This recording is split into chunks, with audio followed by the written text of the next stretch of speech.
औज़ुबिल्लाहिमिनश्शैतानिर्रजीम बिस्मिल्लाहिर्रहमानिर्रहीम। अस्सलाम वालेकुम। मेरा नाम अर्जमंद उस्मान है। आज की इस वीडियो में आपको गोहर पब्लिशर की जानिब से खुशामदीद कहती हूँ। हमारा स्लोगन है redefining the geography of education through digital resources for conceptual learning. आज हम Gohar skill up series Urdu जमात अव्वल का सबक नंबर 5 खोलेंगे और वहाँ पर मौजूद उन्वान मिलजुल कर रहना के मुतल्लिक पढ़ेंगे। जी प्यारे बच्चों, सबक पढ़ने से पहले आपसे चंद सवालात किए जाएंगे और देखेंगे कौन कौन सा बच्चा बड़ी दिलचस्पी के साथ ये सुनता है और जवाब देता है। मिलजुल कर रहना आपको कैसा लगता है? शाबाश, मिलजुल कर रहना सबको अच्छा लगता है। गांव मोहल्ले के लोग मिलकर रहें तो क्या फ़ायदा होता है? गांव मोहल्ले में लोग अगर मिलकर रहें तो आने वाली मुसीबतों का बड़ी आसानी के साथ सामना कर सकते हैं और मुश्किल में एक दूसरे के काम आ सकते हैं, क्योंकि मिलकर रहने में बरकत होती है और इत्तेफाक से रहा जाता है। सबक पढ़ने से पहले चंद ख़ास अल्फाज बोलूँगी।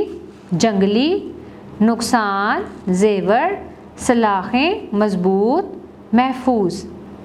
रेयान और नजमा ने कमरे में आकर दादी जान को सलाम किया और बैठ गए। दादी जान समझ गईं कि कहानी का वक्त हो गया है। उन्होंने सलाम का जवाब दिया और आज की कहानी शुरू की। पुराने ज़माने की बात है, एक गांव के पास एक घना जंगल था। जंगली जानवर गांव वालों के जानवरों और फसलों को नुकसान पहुंचाते थे। कभी कभी किसी आदमी पर भी हमला कर देते। सब लोग बहुत परेशान थे। एक दिन मास्टर सलीम साहब ने सब लोगों को मस्जिद में आने का कहा। जब सब लोग आ गए तो सलीम साहब ने कहा, जंगल से जानवरों का आना कैसे रोका जाए ताकि वो किसी किस्म का नुकसान ना कर सकें। बाबा लाल दीन ने कहा, जंगल काट देना चाहिए। कादिर बख्श बोले, सब जंगली जानवरों को मार देना चाहिए। सलीम साहब कहने लगे, ये दरख्त और जानवर अल्लाह ताला की इस ज़मीन का जेवर हैं, इन्हें ज़ाया करना ठीक नहीं।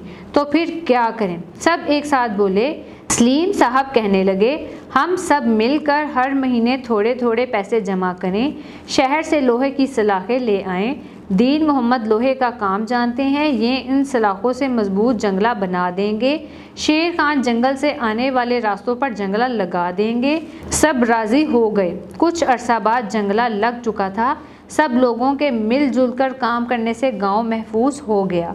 बच्चों ने दादी जान का शुक्रिया अदा किया और सोने के लिए चले गए। प्यारे बच्चों, मुझे उम्मीद है आपको आज का हमारा वीडियो लेक्चर बहुत पसंद आया होगा। अब मिलते हैं नए वीडियो लेक्चर में, तब तक के लिए अल्लाह हाफिज़।